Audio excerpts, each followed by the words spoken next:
En la primera clase vamos a estudiar un poco de la Ashkafá, como la parte filosófica, como dijimos la semana pasada, del por qué. ¿Qué pasó? Trajeron Maxorín para la segunda clase, ¿no? Todas, excepto ella que se le olvidó, es la live. Eh, en la segunda clase vamos a estar hablando de la liturgia, cómo se hace la tefilá en el Rosh Hashanah y Yom Kippur fundamentalmente, ¿ok? Quizás alcancemos entre Rosh Hashanah y Kippur, alcancemos a ver eh, también un poco el Nusach en la tefilá de. No sé si vamos a poder, no sé si va a haber clases, pero si hay clases quizás podemos ver un poco también eh, lo que tiene que ver con Sukkot. Entonces, yo planteé varias preguntas la semana. La estrella de la muerte, la estrella, ¿cómo se llama? ¿De la muerte, cómo se llama? No sé quién es. Eh, la semana pasada les planteé un montón de preguntas respecto de Rosh Hashanah y Yom Kippur. Y me gustaría tratar de resolver al menos una parte importante de ellas y quizás otras que tienen que ver con lo mismo. Pueden cerrar la puerta, sí. Hay este concepto de que hoy vamos a coronar ahora en Rosh Hashanah y Yom Kippur a Hashem como rey, y preguntamos por qué Dafka ahora cuando todo el tiempo estamos haciendo tefilá diciendo que Él es el rey. Eso fue una de las preguntas que hicimos. ¿Cómo está? Buenas tardes. Otra pregunta que hicimos es qué tiene que ver con esto del Melech Basadé, el rey está en el campo. ¿Qué tiene que ver esto con por qué específicamente en Rosh Hashanah, habiendo 4 años nuevos? ¿Qué es lo que significa? ¿Qué es lo que es este año nuevo de las Behemoth? Montones de preguntas que hicimos respecto de Rosh Hashanah. Vamos a tratar de resolver algunas por lo menos de ellas. Para poder entender por qué lo coronamos rey y qué significa y cómo aplica para nosotros en términos prácticos, que es lo que quiero que podamos utilizar en el fondo, que va a ser la próxima clase, como usamos, quizás alcanzamos a ver un poco en esta clase ya. La idea es que tenemos que primero entender qué significa que es rey. ¿Qué es lo que significa un rey? En hebreo existen varias palabras, en español también. Existen palabras que tienen que ver con el cargo que una persona ejerce, ¿correcto? Tienen el Nasi, que es aquí hoy en Israel ese es el presidente, pero en realidad Nasi tiene que ver con un príncipe o algo por el estilo. Está el Melech, el rey. Está el Sholet. ¿Majón? ¿Qué significa Sholet? ¿Nada? ¿Alguna persona que hable hebreo por acá? No, Shoel. Eso es Sholet. Shin Shlita. ¿De la Shon Shlita? Sí. ¿Y a qué correspondería entonces? No, eso es. El concepto de Sholet es el que rige sobre una determinada situación, ¿ok? Puede ser gobernador, puede ser el déspota, puede ser el regente, distintas formas de decirlo en español, pero corresponde a una persona que ejerce el control. En Shabbat, nosotros al final de hecho no solamente en Shabbat, en el Yom Hol, después de Shirat Hayam, decimos Kila Hashem Ameluja Umoshel Bagoim. Moshel es otro lashon también que corresponde a dictador. ¿Ok? Entonces quiero tratar de entender que conversemos un poco respecto a las diferentes formas en que se puede manifestar el poder en una persona, de dónde viene el poder, cómo se manifiesta el poder, y en función de eso vamos a poder entender un poco mejor qué es lo que significa que alguien sea rey. Y en función de eso vamos a poder entender un poco mejor de qué se trata esto de que Hashem es el Melech en esta época, ¿ok?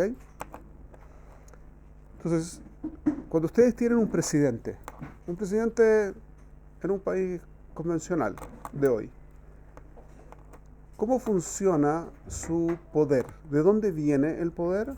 ¿Y cómo ejerce el poder? ¿Y cómo funciona ese poder? ¿Alguien? Tengo una pregunta. ¿Todos los nombres atribuyen a una sola persona o entidad? ¿O Cada una corresponde a una condición diferente. Vamos a ver a qué corresponde cuál. Esa es como la idea. ¿Ok? ¿Qué es lo que hace un presidente? ¿Cuál es la función de un presidente? Regir un país. Se supone. A veces no necesariamente. Depende del país en principio. ¿Ok? Pero el presidente tiene el poder que llamamos el poder ejecutivo en principio, ¿correcto? ¿Qué significa eso? Todos estudiaron, ¿cómo se llama? Educación cívica en el colegio, me imagino. ¿Perdón? Civismo, ok. Que es lo mismo, ok. ¿No? ¿Qué es lo que significa el concepto de que tiene el poder ejecutivo? Es la figura como pública que ejecuta todo el control basándose en la ideología que quiere Implementar. implementar. Que nosotros La figura somos pública, accesos ¿es la figura pública de quién? ¿Cómo fue? sí, es la, es como la figura pública del país? del país, de una ideología que quiere ejecutar y que nosotros estamos dispuestos, la mayoría de los casos, alguien no puede tener poderes y nosotros no estamos dispuestos a ser poderados, no sé. A empoderarlo. Nosotros darle el poder a él. Ok. ¿Usted iba a decir algo? Ay, se me fue la idea. Yo dije que ejecuta las decisiones más, o sea, a nivel del país. Ok. Como que neutraliza todo. Como que Neutraliza a todos. Eso me llama la atención. Como si no habría una figura pública, o sea, una figura, ¿se entendió, no? Como un líder. O sea, un líder arriba. Como todos tienen diferentes ideas, diferentes conceptos, diferentes maneras de vivir y diferentes definiciones en general, al tener una figura que nos lidere, como que neutraliza todas esas ideas que todos tenemos. ¿Se entendió? No, menos. Ok, se entiende un poco. Si interpreto correctamente lo que usted está diciendo, ¿cuál es su nombre? Mijal está diciendo, si entiendo correctamente, está diciendo, en el fondo es una persona que canaliza el funcionamiento de todo el país en una determinada dirección que él escoja. ¿Cuál es su nombre? Ariela está diciendo es que es una persona que toma decisiones en nombre de todo el país y hace que se ejecuten en principio. ¿Ok? No es lo que él escoja. No es lo que él escoja. No. ¿Por qué? Porque nosotros le elegimos a él. Entonces, Sería, él centraliza en todas las ideas o la mayoría de las ideas o más de la mitad de las ideas de una población. ok, o sea, él representa en el fondo a un montón de gente que votó por él o por ella, dependiendo del país y de la situación, ¿sí? Y en esas condiciones, entonces, en representación de ese grupo que lo votó, en principio tiene que liderarlos a todos, también a aquellos que no votaron por ellos. ¿Estamos de acuerdo? ¿Así funciona la democracia en términos generales? ¿Más o menos? Interesante. Existen tres poderes, en realidad son cuatro, pero vamos a decir tres poderes en el Estado. Clásicamente se habla de tres poderes: el poder judicial, el poder ejecutivo y el poder legislativo.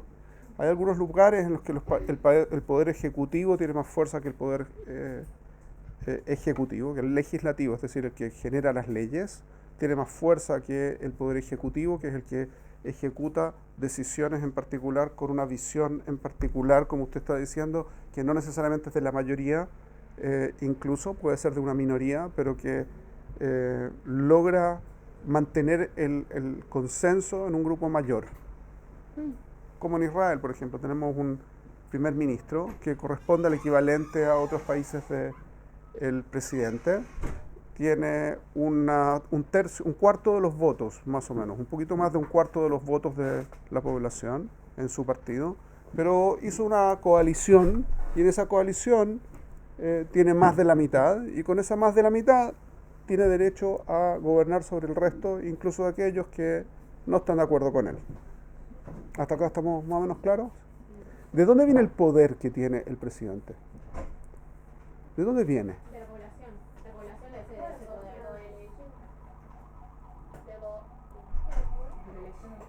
Okay. Eso es en teoría, pero en la práctica, ¿de dónde viene la fuerza que tiene el presidente para ejercer lo que hace? De los superpoderes, se apoya también en los superpoderes. En principio es por la ley. La ley que constituye al país le otorga a él el derecho a gobernar en función de una elección, independiente de que si la elección es fraudulenta o no, e independiente de si la gente está de acuerdo y sabe lo que él quiere o no, independiente de si mintió en las elecciones o no, da lo mismo. Una vez que llegó al poder, entonces tiene la capacidad, porque las leyes así lo establecen, tiene la capacidad de tomar decisiones. ¿De acuerdo? Eso es un presidente en general. Es decir, nosotros votamos, vamos a suponer que no hay tergiversación de situaciones o lo que fuera, nosotros votamos, entonces le estamos otorgando el poder a alguien a través de la ley en función de una estadística, fundamentalmente. ¿De acuerdo? Ok. ¿Cuál es la diferencia con un tirano, por ejemplo? ¿Cuál es la diferencia del tirano? ¿Cómo sale un tirano? ¿Cómo dirige un tirano? ¿Cómo un tirano tiene poder? ¿De dónde viene el poder que tiene? Por la fuerza. El poder que tiene un tirano es porque tiene fuerza. Es decir, tiene la fuerza y a través de la fuerza se impone y la gente que no está de acuerdo, que tiende a ser la mayoría, no importa porque tienen que respetarlo. ¿Por qué lo respetan? Porque tiene fuerza. Esa fuerza puede ser el ejército, puede ser lo que sea la fuente de cómo consiguió esa fuerza. ¿Estamos de acuerdo hasta acá? ¿Más o menos?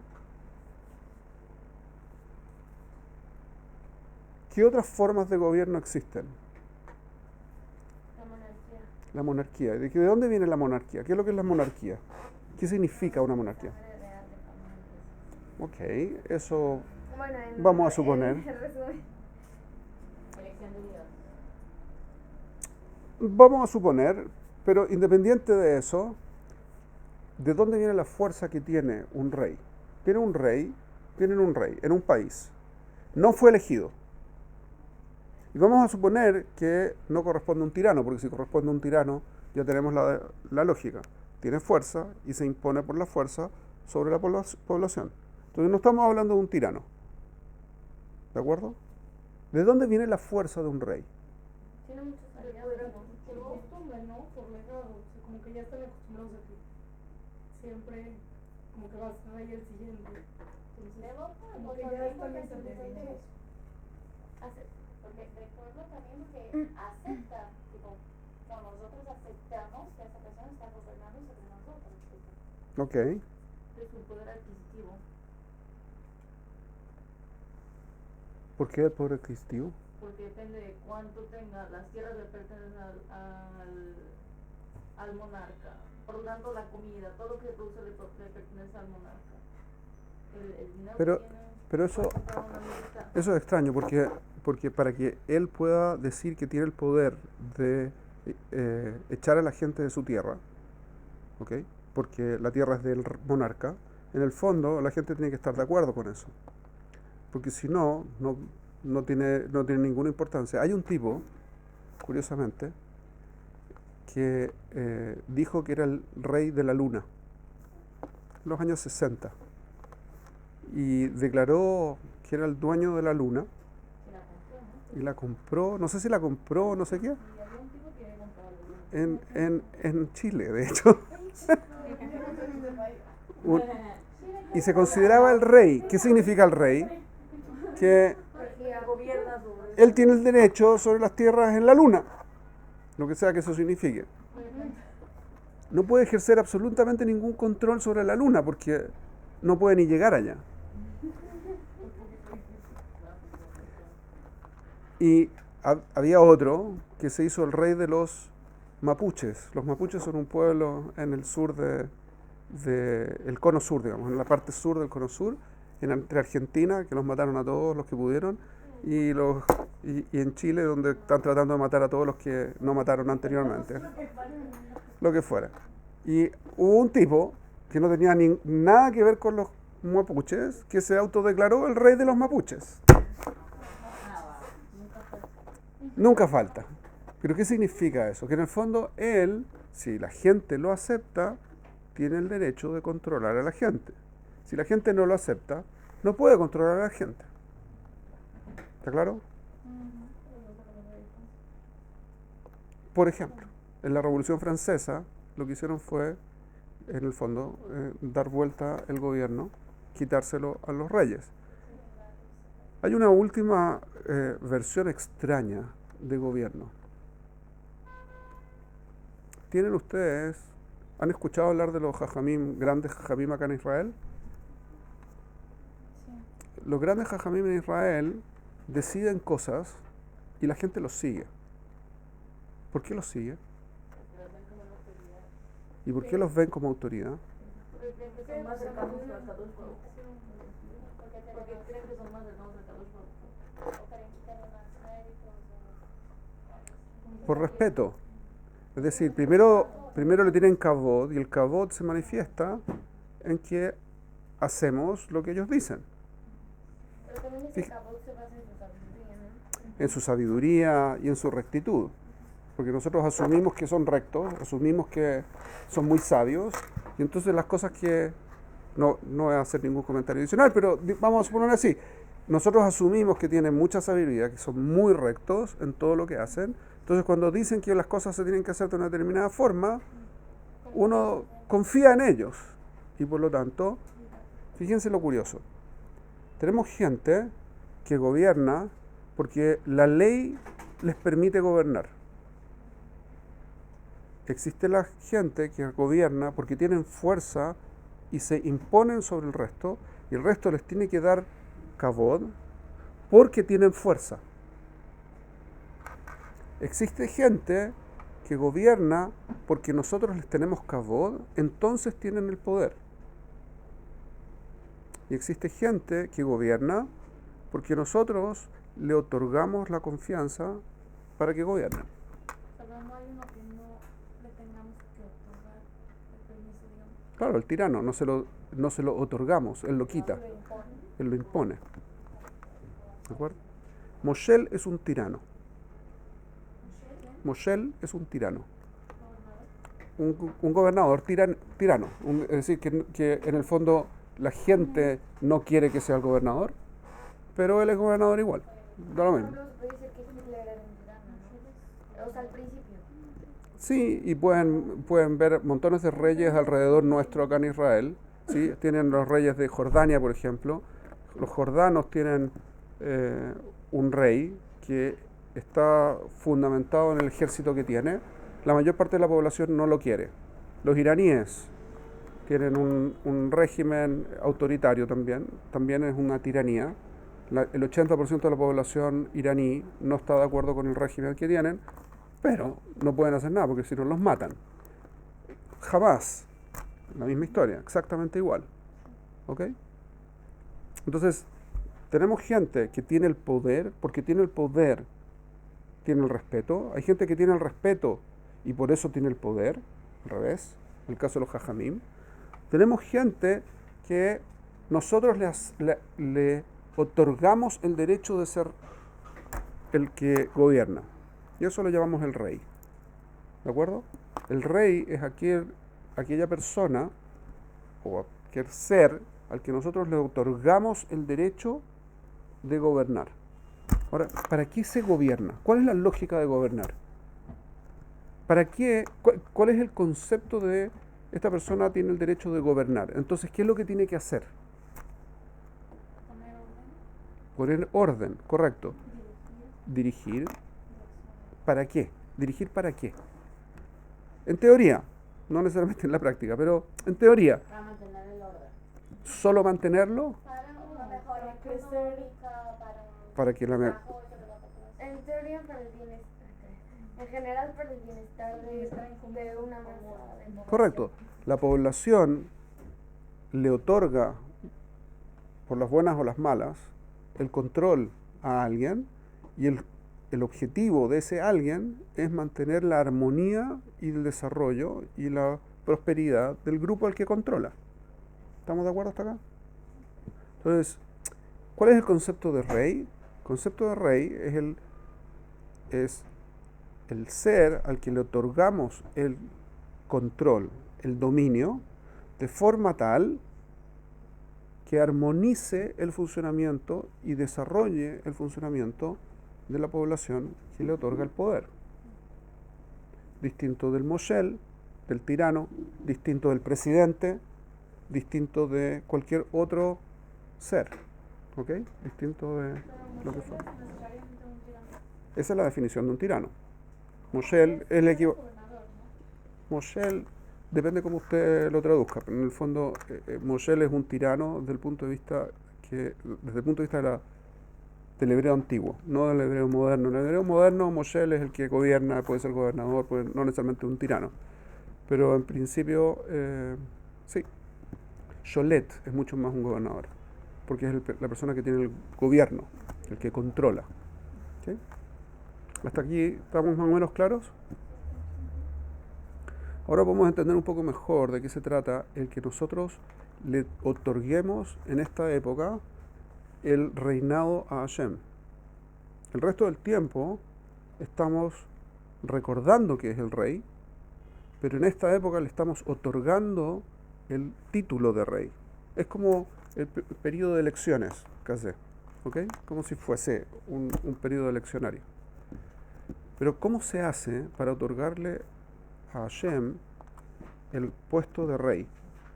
¿Qué es lo que uno tiene que hacer para considerar que Hashem es el rey? Porque decir que es el rey no lo separa de un tirano. Es decir, el tirano también uno puede decir tú eres el rey, siendo un rey tirano, ¿correcto? Y vas a seguir siendo un tirano. ¿Qué es lo que hace que se convierta en un rey en el sentido que estábamos conversando y no en un tirano? Que yo lo haga porque yo quiero, ¿correcto? Porque si no, si yo no le otorgo porque yo quiero, entonces lo convierto en un tirano. Y eso es biduc lo que viene a decir el pasuk. El pasuk dice que la Hashem ameluja, porque para Hashem es el reinado, un moshel bagoim, y es un tirano con los pueblos. ¿Por qué? Porque ellos no lo eligen. Sin embargo, él controla igual. Pero es como de buena forma, no de mala fe. También. Como que el término tirano nada más es porque no lo escogieron, Correcto. no porque sea muy desgraciado. Depende cómo usted, depende cómo usted lo vea, porque, por ejemplo, hay un terremoto y muere un montón de gente. Hay un tsunami y muere un montón de gente. No suena tan lindo. Inundaciones, catástrofes, guerras, vejule, etcétera, etcétera. No son lindas. Es la forma que Hashem se manifiesta con los pueblos en general. Sí. Pero también siento como que también se pasa incluso en el pueblo judío. También. Nosotros también lo vemos a veces como tiranos. No, O Juan. sea, Depende. Lo elegimos. Depende. Porque ahora tenemos que entender qué es lo que tenemos que hacer nosotros para que más allá de que digamos que es el rey, Behemet tenga sentido que digamos que es el rey. ¿Ok? Porque es distinto decir que es el rey y que tenga sentido decir que es el rey. Yo puedo decir que es el rey y lo quiero mucho y qué lindo, lalay, ¿sí? Que es el rey. Pero eso no implica que en realidad yo estoy haciendo algo que signifique que en realidad es el rey. Y el truco está justamente en esta armonía que él está buscando. Y piénsenlo de la siguiente forma. Todos nosotros, todo el mundo, tiene inclinaciones naturales. tiene una familia en la que nació, tiene una historia, una educación, ¿correcto? Antes de que nosotros tengamos conciencia de quiénes somos, fuimos formados para ser un determinado tipo de persona. ¿De acuerdo? A partir de entonces, nuestra conciencia nos hace responsables de quienes seguimos siendo. Pero el punto de inicio no lo establecimos nosotros. Los problemas que tenemos, traumas que podemos tener, ¿correcto? La educación que tenemos, la familia que tenemos, los medios que tenemos, los lugares que conocemos, la capacidad que tenemos en cualquier aspecto, son todas cosas que nosotros no definimos. ¿Correcto? También las cosas que nos gustan no las definimos nosotros. Las cosas que nos atraen tampoco. Los instintos que tenemos tampoco. Todo eso constituye si quieren, un saco así, que define cómo comenzamos nuestra vida. ¿De acuerdo?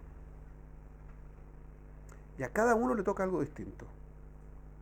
No hay dos personas que sean exactamente iguales. Pueden tener gemelos y los gemelos no van a ser iguales. No sé cuántas personas gemelas conozcan ustedes, pero si ustedes se fijan después de un tiempo, se van a dar cuenta que los gemelos no son iguales. Y uno puede reconocer incluso después de un tiempo, ¿no? Porque los gemelos se ven muy parecidos, pero después de poco tiempo uno puede reconocer completamente quién es gemelo y quién no. ¿Correcto? Entonces, no hay dos personas que sean iguales, que tengan la misma historia, la misma familia, el mismo código genético y etcétera, etcétera, etcétera, todas las variables estén iguales. ¿Por qué? Poniendo a Shem en la película, evidentemente. ¿Por qué?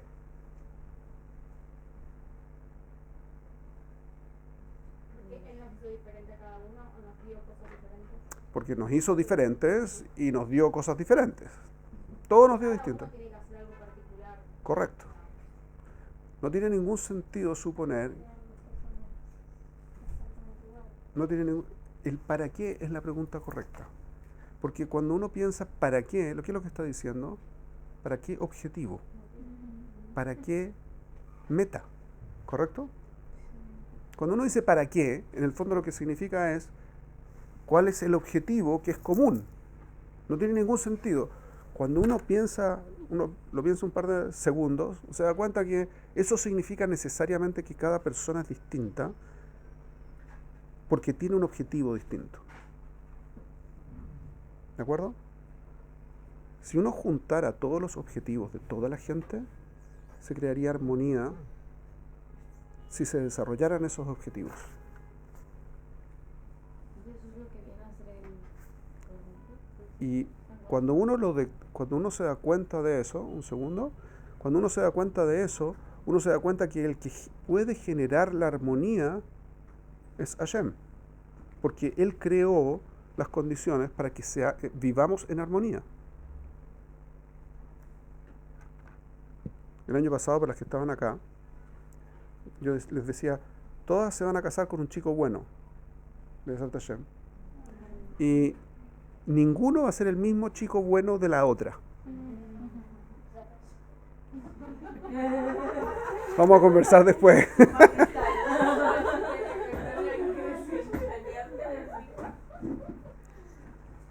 ¿Por qué? Porque los chicos buenos existen, ya hay un montón. Pero no hay dos chicos buenos que sean iguales, porque no hay dos chicas buenas que sean iguales.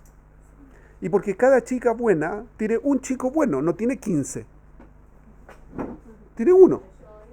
Y al revés también. ¿De acuerdo? Eso tiene que ver con que cada uno se complementa con una persona, no con 15 distintas. ¿Uno puede hacer que funcione? Sí, podría hacer que funcione. Pero en términos, en el fondo, en términos de cómo Akadosh Baruj Hu lo creó para que cada uno tenga su propio rol, su propia vida, y sea feliz en esa vida que tiene, no en la vida de otro. Entonces, ¿cómo yo asigno la melujá, el reinado a Hashem? Dándome cuenta ¿Cuál es mi rol? ¿Cuál es el rol que quiere Hashem que yo haga? El rol, no el error, el rol. ¿Ok? ¿Por qué? Porque cuando yo digo, ok, Hashem quiere que yo haga este rol, en el fondo lo que estoy diciendo es, Él sabe cuál es el rol para mí. Y Él me lo asignó, como hace un rey cuando asigna roles a sus súbditos para que el reino funcione. Decir que Hashem es el rey implica asumir que cada uno de nosotros tiene un rol que Hashem le dio. ¿Nosotros podemos pedir cambio de rol? Sí, en algún nivel. De eso se trata este mes. Al nivel de, no lo estoy logrando con este, prefiero que me cambies por este otro. Y Hashem puede decidir que sea una buena idea o no. Ajá, ¿y qué tal si no es para nuestro bien? Eso implica, probablemente, hay que tener mucho cuidado con lo que uno pide, dicen Jajamín. ¿Sí? Jajamín dicen que uno tiene que tener mucho cuidado con lo que pide. ¿Por qué? Porque Ulay lo recibe. Ustedes nunca pidan casarse con un chico en particular. ¿Por qué? Porque por ahí no es una buena idea. Y puede ser que Hashem diga que bueno. Y eso no sería una buena idea. ¿Por qué? Porque puede ser que uno necesite pasar porque uno está pidiendo algo que no es para uno necesite pasar por un mal rato. Y no es una buena idea. ¿De acuerdo? ¿Y al final qué sería? O sea, al final sería lo que tú estás pidiendo, estás pasando por ese mal rato, necesariamente. O y quedes ahí, o quedes con lo que haces. Uno puede hacer muchas cosas y eso tiene que ver con la dinámica de la relación que uno tiene con Hashem. ¿Okay? Hashem puede hacer muchísimas cosas, puede hacer todo, tajles. Así que puede ser que la persona con la que uno se casa, Hashem Shalom, que sea una persona incorrecta, un segundo. Pero si Hashem quiere que se convierta en la persona correcta, se va a convertir en la persona correcta. Esto me lo van a escuchar decir varias veces en el año. Pero cuando ustedes se casen, van a estar enamoradas, espero, de la persona con la que se van a casar. Y probablemente en el momento en que se casen, la persona va a cambiar. Porque se va a convertir en la persona que ustedes necesitan, no la que ustedes creen que necesitan. Es completamente otra persona. Porque ustedes no tienen idea de lo que necesitan. Hashem sí. Yo tengo una pregunta. Adelante. Yo digo, ¿no? Cuando nosotros entregamos ese control a Hashem, que sabe que es la persona que nos vino a dar ese rol, que nosotros tenemos que cumplir o lo que quede.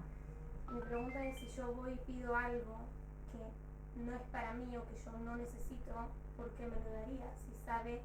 No, porque puede ser una prueba, puede ser, necesitas crecer en esto y no estás asumiendo que yo soy mejor que tú, entonces, ok, toma, a ver cómo te va, eso podría ser, porque uno lo está pidiendo. La tefilá puede cambiar la decisión que Kadosh Baruj Hu tenga para uno, pero no necesariamente para bien. Entonces uno tiene que asumir que uno sabe menos que él lo que uno necesita. Eso es parte del concepto de Emuná y Bitajón. Él sabe mucho mejor que uno lo que uno necesita. Se los digo por experiencia. Y la respuesta en general, la de él es mucho mejor que la propia. Mucho, mucho mejor que la propia. Por todos lados. Pero uno tiene que aceptarla. ¿Ok?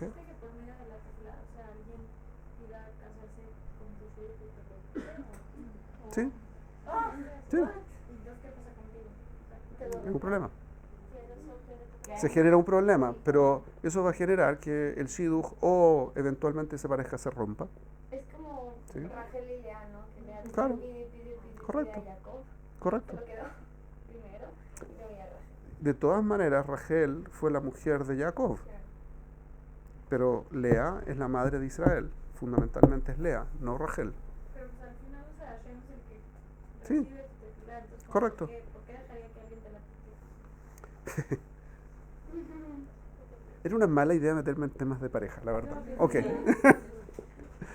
hubiera escogido padre.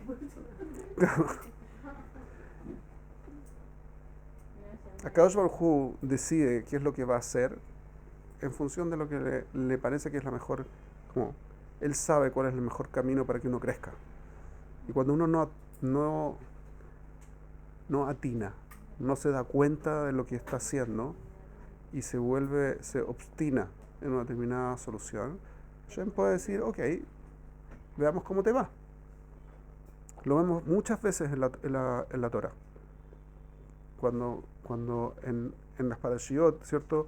El pueblo decide hacer cosas que Hashem les dice no hagas y el pueblo lo hace, ¿a quién le va bien y a quién le va mal?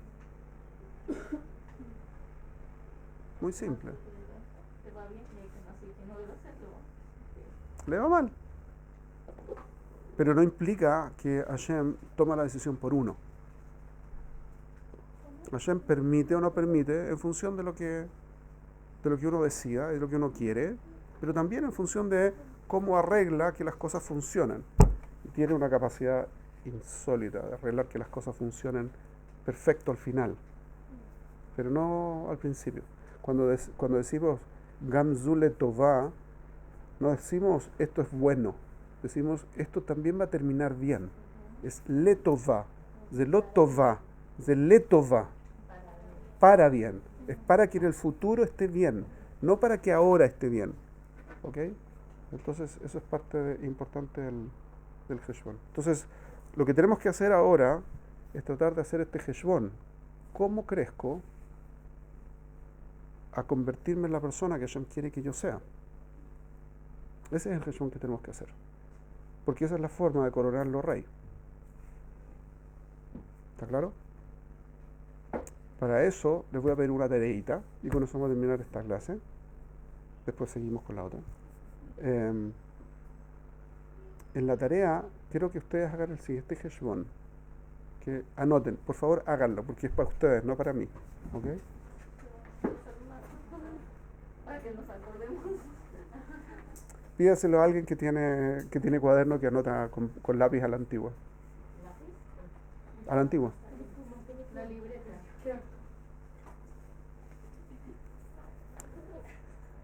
Piensen en cuáles son las cosas que les llaman la atención, que les atraen en forma natural. ¿Qué les gustaría hacer? Vamos a poner así. Cuando ustedes ven niños jugando a la pelota, ustedes probablemente no dicen, uy, qué ganas de jugar a la pelota. Yo quiero ser el arquero del equipo o el goleador del equipo y salir corriendo y ganarle a todos y no sé qué. Los hombres sí, eso queremos. ¿Ok? Son cosas que son naturales para ustedes, que les llaman la atención. También las cosas que no necesariamente son lindas. No tienen que contárselas a nadie. ¿Ok? Pueden. Vean también cuáles son las capacidades más importantes que ustedes tienen. ¿Como habilidades? Habilidades.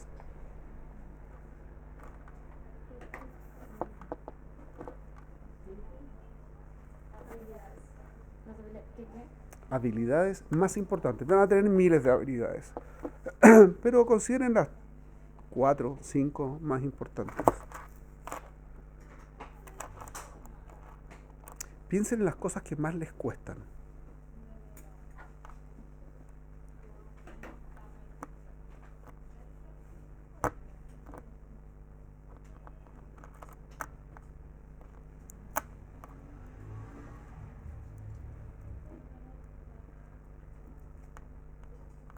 Y piensen en las cosas que les resultan más fáciles. Son 4 cosas.